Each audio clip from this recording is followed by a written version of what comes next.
돈이 되는 뉴스 시작합니다. 하이투자증권 스마트PB센터 이관희 부장 나오셨습니다. 안녕하세요. 네, 안녕하세요. 예, 반도체 이야기를 해보겠습니다. 지금 외국인과 개인 투자자들의 엇갈린 시각이 반도체에서 첨예하게 드러나고 있습니다. 일단 증권사에서는 굉장히 이제 긍정적인 뷰가 우세한 상황이고요. 대형 반도체에서 소부장까지 전방위적으로 커버 레포트가 올라오고 있습니다. SK증권이랑 하나투자증권 대표적으로 나와 있고요. 지난주 금요일에 체크해드린 내용입니다. 이제 업황 저점을 딛고 반등 가능성에 거의 이제 초점을 맞추는데 물론 당초에 기대했었던 업황 반등이 조금 지연은 되고 있으나 언젠가는 곧 올 것이다. 뭐 이런 희망입니다. 요즘 반붐온이라는 단어가 유행인데 혹시 들어보셨나요? 아니요, 못 들어봤습니다. 반도체 붐은 온다. 이런 내용이래요. 다음 보겠습니다. 오늘 삼성증권 레포트에 반분온이라는 단어가 나왔길래 이제 좀 체크해드렸고요. 증권사별 선호 종목을 지난주 금요일에 같이 좀 체크해드렸습니다. 나온 모든 종목이 전거래일에 다 이제 상승을 했습니다. 가장 적게 오른 게 3%대고 10% 넘는 급등도 꽤 많이 나왔죠. 신고가도 여기서 좀 많이 속출을 했고 전거래일이요.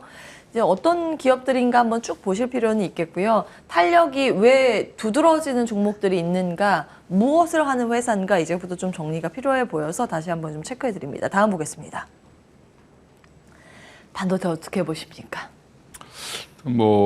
이 기사 제목이 네. 좀 그렇다고 생각하는데 외국인과 왜요? 기관이 엇갈렸다. 어떤 개인분들도 반도체 많이 사십니다. 맞아요. 많이 대형 사시는데, 반도체 많이 들고 계시죠. 일단 외국인이 워낙 삼성전자를 강하게 사기 때문에 지금 이틀 연속 거의 1,200만 주 넘게 1,300만 주 가까이 샀기 때문에 관련해서 지금 이렇게 기사가 항상 보면 뭐 좀 자극적으로 쓸 수밖에 없다라는 건 알겠는데 개인들도 반도체 장비 뭐 소부장 되게 많이 투자하시고요. 네.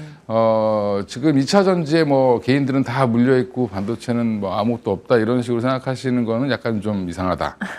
저는 그 부분 좀 지적해드리고 싶고 기사의 해석이 과했다. 이렇게 좀 너무 보시는 과하다. 거고요. 뭐 이렇게 생각하고 있고요. 여전히 개인분들도 이제 2차 전지 비중을 좀 줄이면서 이동을 하는 과정에서 뭐 엔터주도 가고 뭐 반도체도 가고 여러 가지 가고 있는데 오히려 지금 반도체 삼성전자 하이닉스가 올라오고 나니까 기존에 제가 말씀드렸던 뭐 한미반도체라든지 뭐 이런 종목들은 어마어마하게 올라갔습니다. 예. 이게 무슨 말이냐면 결국엔 이미 다 그쪽으로 수급은 먼저 쏠려 있었고 오히려 지금 신호탄이 한번 터지기를 기다린 게 아닌가. 그래서 이제 삼성전자나 하이닉스 그다음에 미국의 그 반도체 필라델피아 반도체 지수 같은 것들, 그다음에 마이크론 테크놀로지가 신고가를 간 것들 이런 것들이 그다음에 DDR5가 이제 본격적으로 도입된다라는 얘기가 나오면서 모든 것들이 이제 우호적으로 지금 바뀌고 있고 그런 기사들도 보면 세상에 그렇게 부정적이었던 반도체 관련된 기사들이 갑자기 긍정적으로 바뀌었습니다. 원래 이런 게 바뀌는 게 한순간이에요. 긍정과 부정은 그 주식시장에서 종이 한 장 차이라는 생각이 듭니다. 약간 좀 극단적인 그런 모습들을 보이긴 하지만 그래도 이제 차기 주도주로의 급부상이 아니라 원래 주도주였는데 좀 쉬었다 많이 오래 쉬었다라고 보시면 되고 그 사이를 메꿨던 이제 2차 전지도 오늘도 좋은 모습을 이어가고 있습니다. 나름 잘 버텨주죠. 그렇죠. 뭐 부채한도 협상에서 뭐 이제 보조금이 삭감되는 게 아니냐 이런 우려도 있지만 그 우려만 해소된다라고 하면 조정을 잘 받고 다시 한번 올라갈 기회를 볼 걸로 생각하고 있고요. 반도체도 역시 이제 지금 보면 뭐 DDR5도 있지만 사실은 가장 근본에는 AI 칩 관련돼서 관련주들을 계속 찾고 있고 그다음에 오늘도 뭐 기사를 쭉 보니까 뭐 HBM과 HBM PIM 관련돼서 얘기도 계속 나오고 있고요. 그건 메모리 쪽이죠. 그렇죠. 이제 메모리인데 AI 관련된 메모리가 꼭 필요한 필수 메모리이기 때문에 관련해서 이제 뭐 이스페타시스 같은 종목들도 오늘 갑자기 급등하는 모습을 보이고 있습니다. 그러니까 AI 관련된 기판, 그다음에 이제 멀티레이어 기판이죠. 그거를 이제 주로 잘 하는 회사이기 때문에 AI 칩 관련돼서 성장이 나오면 이스페타시스가 가장 주목을 받을 거다라는 얘기도 있었고 그런 부분들이 이제 지금 시장은 보면 약간 AI 칩 중심에서 DDR5가 약간 얹혀진 그런 모습으로 반도체는 좀 가고 있는 거다. 그러면 그 안에서 종목을 찾으시면 되는데 문제는 지금 종목들이 너무 많이 올랐습니다. 단기적으로. 전거래일에 급등하면서 갑자기 신고가가 여기서 나오고 예, 맞습니다. 사실은 아직 그 소부장단에서 실적이 잡히지 않는 기업이 있습니다. 이제 회복이 나중에 되면은 좋아지겠지만 지금 당장은 아직 실적이 나오지 않는데도 신고가 영역을 갔다. 그렇죠. 이런 부분은 우리가 투자의 관점에서는 어떻게 활용을 해야 될까요? 지금 이제 너도 나도 갑자기 이제 모든 언론이나 이제 경제 방송을 보면 반도체 얘기만 갑자기 지난주부터 하기 시작하니까 그러면 이제라도 사야 되지 않냐라고 뒤늦게 네. 또 따라 붙으시면 또 네. 생각보다 조정이 뭐 5에서 10%는 충분히 나올 수 있기 때문에 종목별로 예. 물론 삼성전자는 좀 예외일 수 있겠지만 예. 좀 길게 보시는 분들은 오히려 삼성전자나 하이닉스를 보시는 게 맞고 오히려 장비주나 이런 것들 좀 단기에 좀 예. 수익을 많이 내고 싶으신 분들은 조정을 좀 기다리셔야 될 것 같습니다. 그래서 예. 지금 급등을 했기 때문에 이번 주 중에 한번 눌림목이 나올 때 네. 적어도 5일선까지 조정은 나와야 되기 때문에 그런 조정이 나올 때 들어가시는 게 맞을 것 같고 네. 종목들은 계속 엄선해 나가시면 되는데 생각보다 뭐 못 올라온 소재 쪽은 생각보다 또 못 올라왔거든요. 그러니까 예, 소재 쪽도 여전히 좀 보셔야 되지 않나 이렇게 생각을 하고 있습니다. 자, 사실은 저희는 반도체에 대한 의견을 지속적으로 체크를 했기 때문에 네, 이 코너를 보신 분들은 도움을 많이 받으셨을 겁니다. 자, 이제 여기에서 포트 정리를 한번 해보겠습니다. 대형주를 편하게 본다면 삼성전자와 SK 하이닉스 중에서 어디가 좋은지 그리고 소부장을 앞으로 후보군으로 놓고 본다면 어디가 아직은 괜찮은지 체크해 주십시오. 일단 지금 보면 이제 대형주 중에서 하이닉스냐 삼성전자냐 그 전에도 말씀드렸지만 뭐 엄마냐 아빠냐 뭐 이렇게 물어보는 예. 거랑 똑같은 거라 사실은 이제 단기적으로 이제 반도체가 돌면 사실은 하이닉스가 더 빨리 올라옵니다.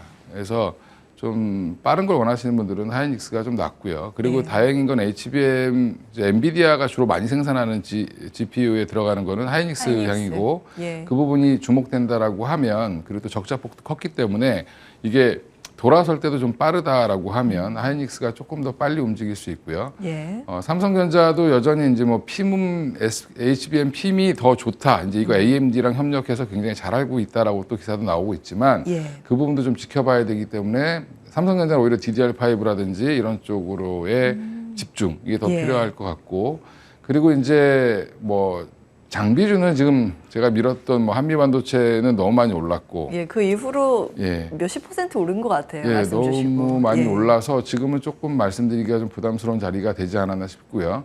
그래서 지금은 한미반도체는 조금 보시고 예. 좀 조정이 나올 때 사시는 게 맞을 것 같고 이스페타시스도 마찬가지로 좀 그렇게 그런 관점을 보셔야 됩니다. 지금은 한번 눌림목이 나와야 될 것 같고요.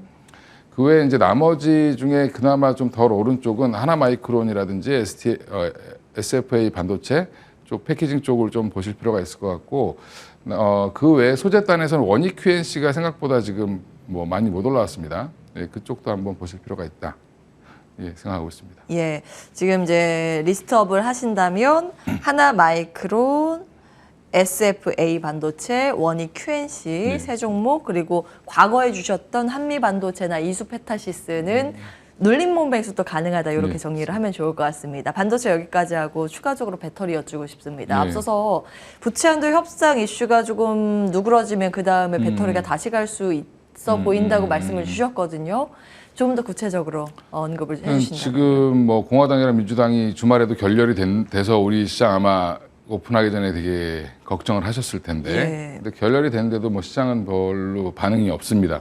늘 반복돼 왔던 네, 이슈라서. 뭐 언젠가는 해결되겠지 이런 의지인데 사실 지금 미국 재정 상태가 지금 뭐 너무 안 좋기 때문에 이제 이걸 빌미로 공화당은 이번 대선에서 뭔가를 주도권을 잡기 위해서 굉장히 끝까지 물고 들어질 거고요. 내년 대선 있잖아요. 예. 예, 바이든 대통령이 그동안 폈던 정책들을 2년 동안 폈던 정책들 때문에 지금 계속 예산이 빵꾸나고 있다. 그렇게 가야죠. 네, 예, 그렇게 그대로. 가는 쪽으로 예. 가고 있고 그러면 결국엔 그 아래 근본은 IRA 법안인데 예. 이 법안의 지원금을 줄이는 쪽으로 공화당이 딜을 할 수도 있습니다. 계속 요구는 하고 있는데. 근데 이제 물론 민주당은 그걸 예. 허용하지 않겠죠. 그걸로 예. 이니셔티브를 처음에 그렇죠. 걸었기 때문에. 예. 그런 부분들이 이제 계속 반복될 텐데 그 안에서 이제 정치라는 게 항상 보면 협상이기 때문에 예. 일정 부분을 양보한다라고 해버리면 사실은 주식시장에서는 굉장히 큰 타격이 올 수 있기 때문에 예. 그 부분을 걱정하는 거고 IR에 관련된 지원금 중에 뭐 한 10%만 삭감한다 그래도 시장은 난리가 나겠죠.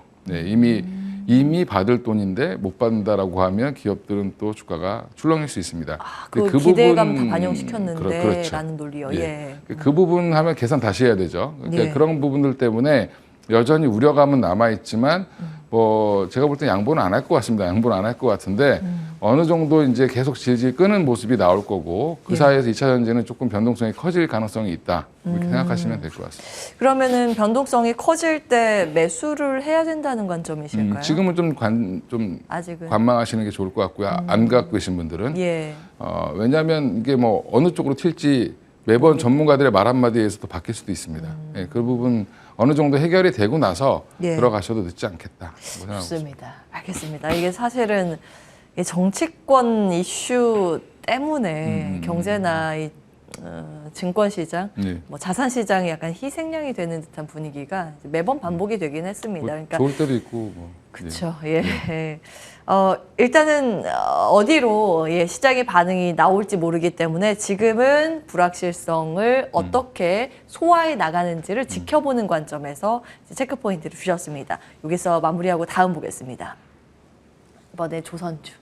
오늘 조선주가 네. 모처럼 만에 뱃고동을 울리는 주가의 흐름입니다. 내후년까지 좋다는 레포트가 나왔거든요. 신규 수주와 수주 잔고 4월 말 기준으로 봤을 때 꽉꽉 지금 차 있습니다. 그래서 앞으로 실적이 지속적으로 좋아질 것이다. 이런 내용입니다. 다음 보겠습니다. 연기금 최근 한 달간 조선주 순매수 금액 현대중공업에 집중이 되어 있고 한국조선해양, 그 다음이 삼성중공업, 대우조선해양 순입니다. 다음 보겠습니다. 선가 상승도 올라가고 있고 슬롯도 제한돼 있는데 조선주 입장에서는 파는 입장에서는 당연히 신나는 이슈다. 뭐 이런 내용입니다. 어떻게 보세요? 일단 후판 가격도 잘 협상이 됐고요. 예. 그리고 이제 중요한 거는 조선주가 그동안 원래 예전에는 수주 베이스 기반으로 해서 주가가 올라갔습니다. 맞아요. 근데 그게 이제 한동안 그 해양 플랜트 부실 때문에 조선주가 한번 폭락을 할 무렵에 수주 받은 금액이 이익으로 전환이 안 됐죠. 다 손실로 잡혀 있었습니다. 다 못 받을 때도 있고 단가 후려치기도 있었고. 그런 부분들 때문에 믿음이 좀 사라졌다가 최근에 이제 작년부터 수준은 계속 올라왔고요. 지금 거의 뭐 최근에 보면 컨테이너선 이런 쪽은 좀 약한데 LNG 쪽은 여전히 세계에서 1위를 하고 있는데 점유율이 거의 85% 이상입니다. 그러니까 뭐 25척 중에 뭐 23척 뭐 이런 건 다 우리나라가 지금 만들고 있고 2척은 중국에서 만들고 있는데 이제 이런 부분들을 보면 경쟁사들은 또 그 사이에 또 많이 없어졌습니다. 중국에 많은 조선소들이 없어졌고요. 경쟁사는 없어지고 오히려 우리나라 기업들은 잘 버텼고 지금 다시 LNG가 호황을 누리고 있고요. 지금 뭐 G7 끝났지만 사실은 서방 선진국들은 러시아, 중국을 뭐 뒤로는 만나는지 모르겠지만 앞으로는 공개적으로는 대척점에 서 있죠. 그리고 이제 파이프라인으로 들어오던 PNG도 지금 사용을 굉장히 줄이는 쪽으로 가고 있고 LNG의 확대가 지금 나오고 있는 상황이어서 그다음에 러시아 우크라이나 전쟁도 여전히 끝날 기미를 안 보이고 있습니다. 그런 부분까지 보면 결국에는 당분간 조선주 쪽은 여전히 LNG 중심으로 좋을 거고 내년쯤에는 탱커까지 같이 좋아질 가능성이 높다라고 보면 지금 조선주는 여전히 수주 금액 대비해서는 주가는 굉장히 싸다. 주가 싸다. 이제 지난달부터 얘기하고 다녔는데 이제 좀 반응을 하는 것 같습니다. 네, 보통은 조선주의 주가를 과거에 그 빅사이클 때 복기를 해보면 큰 묵직한 대형 조성주의 탄력보다 보통은 조선 기자재가 훨씬 더 시세 탄력이 좋았거든요. 근데 오늘을 보면 기자재보다는 조선주가 훨씬 더 강한 모습입니다. 이거는 투자의 관점에서 우리 어떻게 활용을 해야 될까요? 최근에 기자재 업체들 주가가 실적이 생각보다 좋아서 올라갔죠. 그다음에 미리 갔다. 미리 올랐습니다. 미리 올랐고 조선 기자재 업종이 먼저 가면서 오히려 지금 조선주들을 약간 땡겨 올리다가 또 지금 뭐 여러 가지 다른 이슈들 때문에 잠깐 묻혀 있다가 오늘 갑자기 또 올라오는 모습을 보이고 있죠. 근데 결국에는 지금 HD 현대중공업은 이미 지난 3분기부터 흑자 전환을 했고요. 그다음에 삼성중공업도 이번에 이제 흑자 전환을 성공을 했고 이제 줄줄이 이제 흑자 전환 얘기가 나올 겁니다. 그렇게 되면 사실은 조선주 쪽은 워낙 많이 빠져 있었기 때문에 여기서 뭐 주도주로서 치고 나간다라기보다는 어떻게 보면은 워낙 많이 빠져있던 자리에서 예. 수주 금액까지의 복귀 정도는 충분히 나올 수 있다. 자, 타픽은요? HD 현대중공업을 보시는 게 맞고요. 예, 차선으로는 예. 삼성중공업 보셔야 될 것 같습니다. 예, 현중이, 삼중이 이렇게 주셨고요. 다음 보겠습니다. 자, 이 우크라이나 재건 협력 관련해서 요즘 테마가 연속성을 띠고 있는 게 지뢰 제거 쪽. 다음 보겠습니다. 그리고 우크라이나 재건 테마. 그래서 건설이 움직이는 건가 싶기도 하고, 예, 풀어주십시오. 그렇죠. 이제 이거는 돼봐야 되는 건데 예. 사실은 이제 뭐 대통령끼리 서로 인사도 하고 그 다음에 우크라이나 장관도 우리나라 왔다 갔다 하고 있고, 예. 그러니까 우크라이나도 이제 준비를 하는 거죠. 근데 이 재원을 어디서 마련할까가 저는 가장 궁금하긴 한데 재원을 또 누군가 지원을 해주겠죠. 네. 워낙 전쟁을 하고 있는 동안에 지금 뭐 산업이라는 게 GDP라는 게 거의 떨어져 있을 텐데 우크라이나 같은 경우는 그런 부분들은 좀 지켜봐야 될 거고, 지금 현재 주식은 기대감이죠. 이제 결국에는 재건을 할 텐데 재건 사업에 한국의 도움을 원할 거다. 뭐 지금 논란이 많은 뭐 그 우회 지원부터 시작해서 여러 가지 물적인 지원을 많이 하고 있기 때문에 사실 폴란드 입장에서 우리나라가 되게 고맙죠. 예. 물론 이제 다른 러시아 입장에서는 되게 미울 거고, 예. 뭐 이런 부분들이 있을 텐데 그 부분을 잘 활용한다라고 하면 우리나라 기업도 지금 다시 좋은 흐름을 이어갈 거라고 보는데 아직은 테마성으로 보시는 게 맞고요. 예. 어느 기업이 간다는 게 정해지지 않았습니다. 그렇죠. 네, 뭐 거기 일하는 건설 노동자들을 위해서 가건물을 세워야 되니까 뭐 패널 기업인 SY라는 종목이 옛날에 한번 대박이 나기도 했었고, 예, 그렇죠. 다시 다 제자리에 왔다가 예. 지금 다시 또 움직이고 있습니다. 그 외에 오늘은 이제 토건주들이 또 많이 움직였죠. 뭐 삼부 토건인 이런 종목들이 움직이고 있는데 결국엔 재건을 하려면 기존에 있는 거 다 철거하고 네. 그 다음에 땅 다시 파고 해야 되니까 건설보다는 토목이 먼저 가겠죠. 토목이. 예, 그러면 중장비가 필요할 거고, 그래서 지금 보면 진성 TEC라든지 뭐 현대건설기계, 뭐 두산인프라코 다시 또 주목을 받고 있는 거고, 굴삭기, 구착기 이런 예, 쪽이요. 현대인프라코 주목받고 있는 거고요. 그래서 지금 오히려 그것만 보지 마시고 전반적으로 지금 미국이라든지 미국의 인프라 투자, 그 다음에 지금 이런 것까지 다 고려했을 때 예. 중동의 인프라 투자 이런 거 고려했을 때는 저는 오히려 굴삭기 기업이라든지 뭐 진성 TEC 같은 굴삭기 부품 기업들 예. 좀 보시는 게 좋지 않나 생각하고 있습니다. 진성 TEC가 그럼 탑픽인가요? 뭐 일단은 진성 TEC가 주가상으로도 이렇게 많이 네. 안 올라와 있어서 예, 제일 좋을 것 같습니다. 여기까지 하겠습니다. 하이투자증권 스마트 PB센터 이권희 부장과 함께했습니다. 부장님 고맙습니다. 예, 감사합니다.